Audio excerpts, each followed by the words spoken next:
Welcome back, everyone, to another episode of the RealiTEA podcast. And today we have someone who you should all be listening to, and especially because being live in audio format is no new thing to her. You guessed it right. We have none other than RJ Gunjan, a voice you're all are familiar with, a Goofwoman, to say the least. Thank you so much for joining us today, Gunjan. We love your content and can't wait to learn about the person behind the creativity. And also, congratulations on your wedding.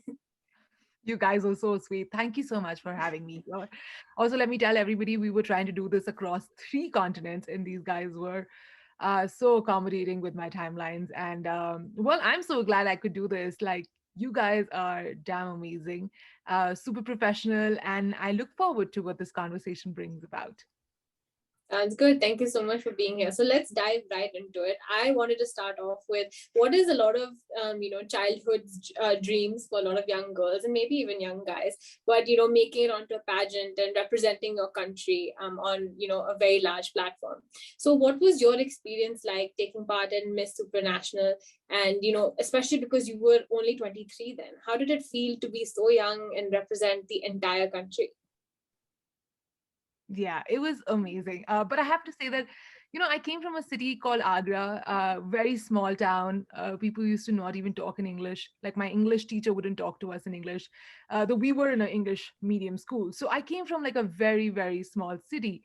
But I was very tall. I was very tomboyish. I was in basketball. I was this scrawny, tomboyish girl who had like no ways about dressing up. Or in fact, the first day of my college, I went to Delhi. The college was too cool for me. My jeans had a butterfly embroidered on it because I thought that was what cool meant. It was my best friend who had to like give me snide remarks and say, "Do you want to like maybe invest in your wardrobe a little bit?" So that's how I was.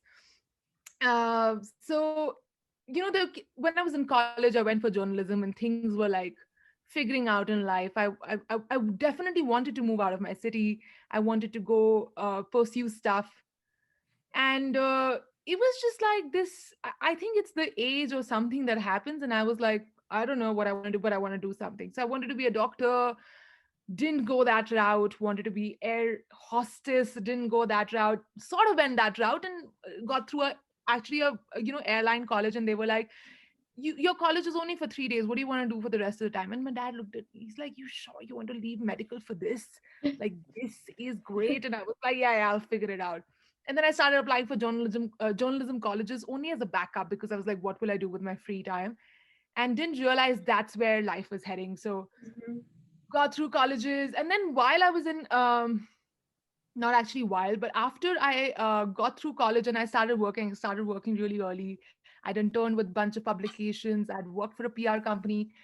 And I was like, I've worked, and I'd already worked for like 2 or 3 years, and I was barely 20. So I was like, what is it that I want to do? Like, there must be something. And the only thing I remember was I took the year off. I said, no work anymore. And I started dancing. So I started like um, training in dance. And while dancing and while like meeting a lot of people, there was this idea that was given to me. It was like, you can manifest anything that you virtually, like you visibly can see. So I remember, like, my dad used to always say, because you're so tall, you should be a Miss India. Every time we would put on TV at home when I was young, and he'll be like, be a Miss India. And my mom would hurriedly say, कि नहीं नहीं इसको swimsuit पहनना पड़ेगा नहीं नहीं, like, don't give her those ideas. And I never thought so much of it because the backdrop. But when I got out of college and I was dancing, and I was like, dude, like, there must be something that I want to do. Like, if I have to start from blank slate, what it is. So I wrote Miss India on that. I put up a bunch of pictures, and then a month later, I was like in back-to-back pageants. There were a couple of pageants that I did, which led me to Supranational. And yeah, that was the journey, how it started. Wow, as a fellow manifesto myself, it's so nice to hear that. And I know a lot of people laugh at that concept and don't really believe in it, but I'm definitely a firm believer of putting what you want or what you need out there in the universe and just hopefully watching it come to you. So that's Yeah. a very, very inspiring and a great story. I'm so glad it worked out for you that way. Yes. So, like a month ago, me and Gunjan, we met on Clubhouse, right? And then there is the whole industry which has emerged in last 10 years, which is the influencer industry. So, what has been your biggest challenge being in the influencers journey? And have there been a moment where you reconsider this industry? So I wouldn't say I'm part of influencer industry. I feel like I put in some content on my page and I'm not very consistent with it. I feel like consistency is a problem. But when you talk about my industry, I personally feel that I'm part of content creation industry, which is through Mhm. radio, through TV, through hosting shows. And I feel like that media has changed a lot over the years. When I started, I didn't even know what I was going for, and of course, it is what it is now. I feel there were a lot of times because, like I said, I was a small town girl. Of course, I won Miss India, but then I was all by myself. So even after I won that pageant, it was just not the right time. So I didn't get the best exposure that I could have gotten. It definitely, saved me from being prey to a lot of casting scouts or like being in the wrong circles when I moved to Mumbai. But for me, even moving to Mumbai was such a big deal. So did I feel, is this right? Yes, multiple times. I actually, so when I moved to Mumbai, I was trying to play safe. My parents was like, no, Mumbai is this bad big world out there. Do you really want to go? And I was like, yes. And just before my pageant, I had applied for a couple of companies, and there was a sports company that was hiring for a media and a PR person. And I was like, dude, I want to be that person. Left for my pageant, came back, and that job was waiting for me. So I was like, oh, that's a great, easy ticket for me to tell my parents that I want to move to Mumbai. Moved to Mumbai, started doing that stuff. And just when I, sort of left my job and I started training, I broke my back. My leg got paralyzed for 2 months. And I was like, is this a telling sign that I shouldn't maybe do this? And after that, there have been a couple of times when I felt like, this is not going to happen because it's also an industry where nothing is consistent. Projects come, they don't come consistently. You see the whole world running. You see the world has a job 9 to 5. And as a freelancer, there are days where you appreciate the off days, and the other days you keep waiting for your turn. You keep thinking that you're wasting your life. And I know this is not what you asked for, but I have to say that radio sort of came to a point where I felt like consistency was very important as a content creator. And it wasn't the money. I even thought at that point, I thought I was too good for being on radio. I said this is beneath me, and I so regret feeling that, because I'm glad I did not act on it, because radio is definitely not beneath me. I am beneath radio. Radio needs immense amount of skill, and I had immense amount of respect for people who came out of radio and started doing TV, because their level of skill was very different from anybody else who was just not putting in that consistent years of effort in their skill. And then I was the one who was chasing radio. And I was like, dude, I need this consistency. I need to work on my craft for years and years the way they have. And I don't want to sit and wait for the right thing. So those challenges definitely do come. Oof, Definitely. sure. I think whoever says radio is an easy craft is definitely speaking before they've experienced it. I sometimes think about it myself, and it's so difficult to have to keep people entertained without visually seeing them. I think humans are very visual communicators, and when you see, the person in front of you, you get a hint of, okay, are they vibing with the conversation? Are they interested? Are they getting it? When you're on radio, you're kind of just speaking to yourself, and you have to hope and pray that the person on the other end gets it. So I definitely Yeah. agree. It's a very, very difficult craft. But on to another difficult, I'm sure, difficult journey for you. What is it like, living life shuffling between India and the United States? And what do you like and dislike about both places? So I wouldn't say I'm so much shuffling my life here and there, because it just so happened, looks like world wants me here. So my boyfriend, who I had met in India, was doing multiple trips to India. And he's this white boy that I met. And so we also actually had a double long distance, because not only was in my city, he was in Pune. So we were between Pune, US, Mumbai, and like life was hard, but we sort of kept giving it a go. And then COVID happened. We didn't meet for like 10 months, and then we decided we'll have a roka online. And then we were like, enough is enough. So he had to fly to India again. And I remember there was this one trip that I did, and I was telling my parents, I was like, marrying a Gora means that I have to go and vet it out, because also being a love guru on radio, tells you enough about the stories that go wrong when you have not met a person's family or friends. And I was like, as amazing he is, I still need to do that because I can't like be surprised later on in life. So I did this trip a year and a half ago. It was supposed to be more often after that. We were supposed to keep doing this back and forth relationship. Didn't happen. In fact, it was a long distance one. And he was just in India. He was meeting me and he was like, you know what? Why don't you come here, see my parents? COVID is really bad in India. And I was like, sure. So I told my employer and I was like, which is Ishq. And I was like, dude, like, I want to go, maybe get married, maybe see his parents. I don't know where we are at, but Roka is done. Maybe like at least start planning for our shadi. So they were kind enough. They were like, sure, go for like, they wanted to give me 3 weeks. And I had this whole negotiation pull going on. I was like, fine.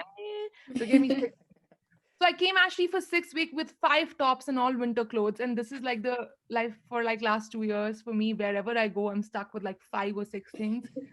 And it's not even the weather. So I came with winter clothes and winter boots and like 5 things to wear. And I'm finishing 6 months. So that's my to and fro between US and India at the moment. Wow, Crazy. crazy. We finally heard Gunjan's story. All right. So moving on to the next, which is the numbers game. So like we have made the whole world very complicated. There's mathematics involved, and everyone compares it to the numbers game, right? Like followers, how many views, how many subscribers, how many listeners. So has this number games affected you, and does it bother you? Like, Oh, it totally bothers me. It has bothered everybody. Whoever says it doesn't is lying or not making enough content. So it bothers me, but I also realize and it bothers more mhm. when people around you go and get their fake followers, and then you feel like you're losing, you're putting in more effort, but somebody else has 50K and you're like, oh, should I also go buy some? But then I feel like I always know that life is not, a sprint; it's a marathon. So in the long term, it will pay off. And because I've also spent so many years in the industry, and I've seen how fickle this is. But all that you could do is wait for the right moment for things to work out. Like they say, there is no overnight sensation. The overnight sensation takes years to happen, and then one day everybody sort of says, so I don't think I'm waiting for that moment anymore, or I don't think that moment ever comes because you always have those highs and lows. And I also get my highs not only from content, but like other jobs. When I host for Star Sports, when I host a Bollywood show, or I host a chat show with Bollywood stars, or when I do my radio shows and people connect with what I'm saying and really deeply want to share their good and bad secrets with me, I feel like that's the high, and that nobody sees.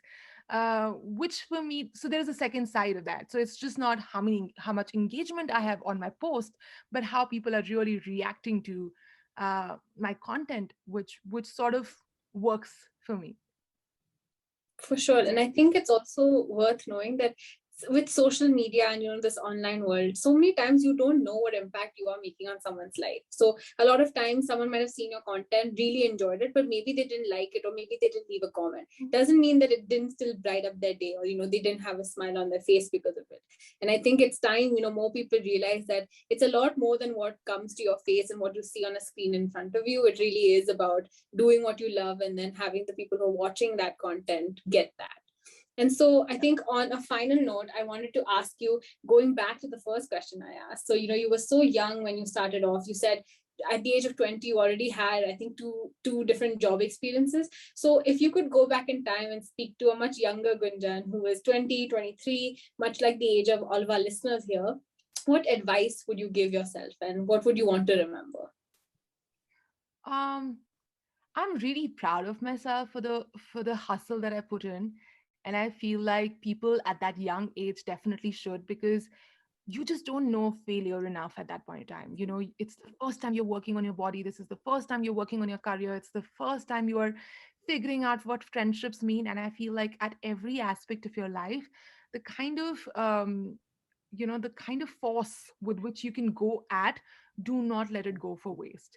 I feel like something happens with age. You want, like at 20, you want adventure, you want things, and that is a good time to go after and experiment and failure doesn't mean so much. When you're 30, things are different. You're chasing for other things. So I feel like while a person should always be experimenting, there is something that's working in your favor. I would want to tell myself take it easy, but then looking back, do I really want to tell myself to take it easy? I don't know, maybe have a little more fun, but there were times when I was having fun and I didn't enjoy. I feel like I was um too goal oriented, and I feel like I enjoyed that part. I think being goal oriented is the best kind of fun one can have. So that works. Definitely.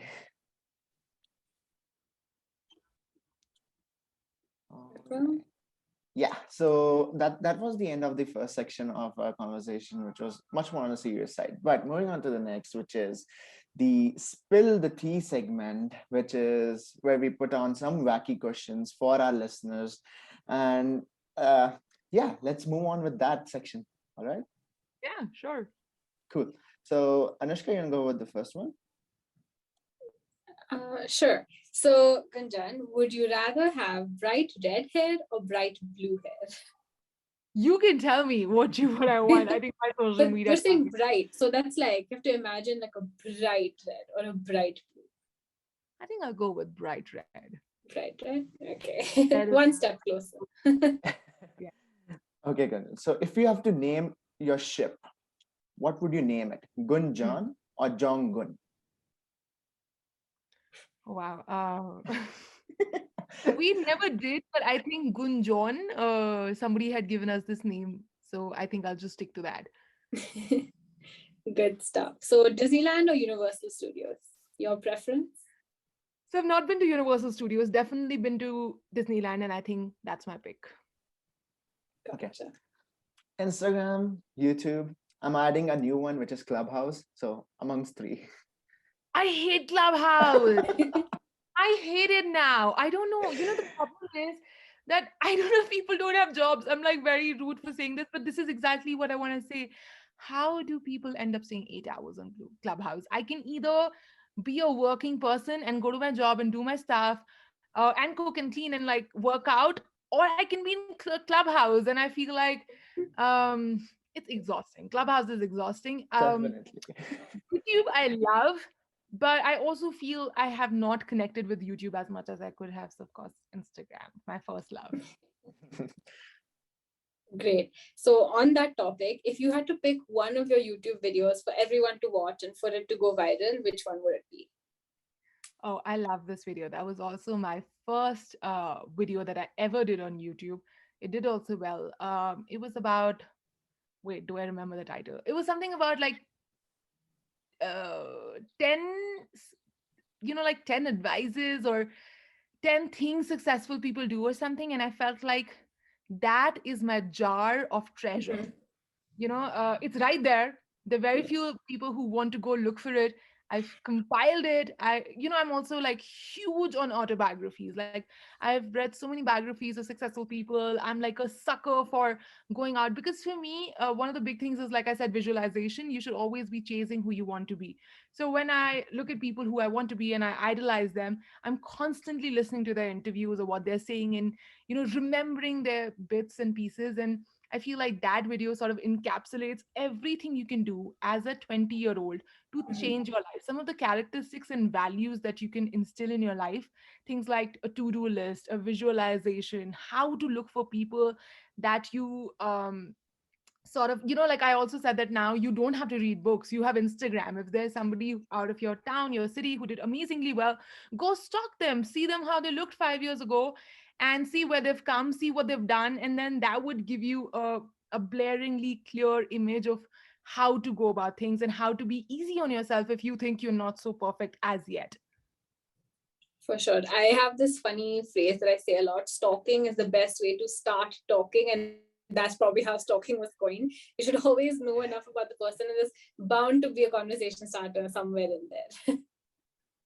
I love that. I feel like stalking is the way to go. Yeah. Only online and only like not like in a creepy way. We're not promoting any other kind of stalking.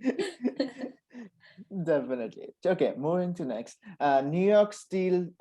Sorry about that. New York style cheesecake or gulab jamun? Your preferred. I Sweet love treat. that you guys have done your research and you know me so well. Uh, but you know the answer already. It's never going to be a gulab jamun. In fact, just the other day we were out for. Oh, sorry. I'll take that again. Just the other day we were out for like a Indian meal with all like the American people, and they were like, "What is this?" And I was like, "Did you hear me?" Yeah. And they were Yeah. all like, "What is this?" And I was like, "It's a gulab jamun." And I wanted to like sell it to them and be like, "It's so amazing. You should try it." But I was like, "Don't bother." Of course, Yeah. New York style. I will go to great lengths to find the best one. I did a whole video on it on my YouTube channel, where to find the best one. I think I need to do part two. I think so too. I watched that video Yes. and I was vicariously living through your video. And it was nice to watch you, review and live a little bit of a MasterChef moment. But yeah, I'm quite impressed with the collection of New York's cheesecakes that India has. It was a good surprise. Good ones. I think America sort of falls back. I also found out that how all the great restaurants never make their own cheesecake. They usually source it, at least in US. Yeah, So I had a Costco cheesecake at my wedding. Can you beat that? I relate to that. I once bought an entire Costco cake just for fun for myself. But that's a topic for another time. So, what's I your go? totally get you. What's your go-to Punjabi dance move?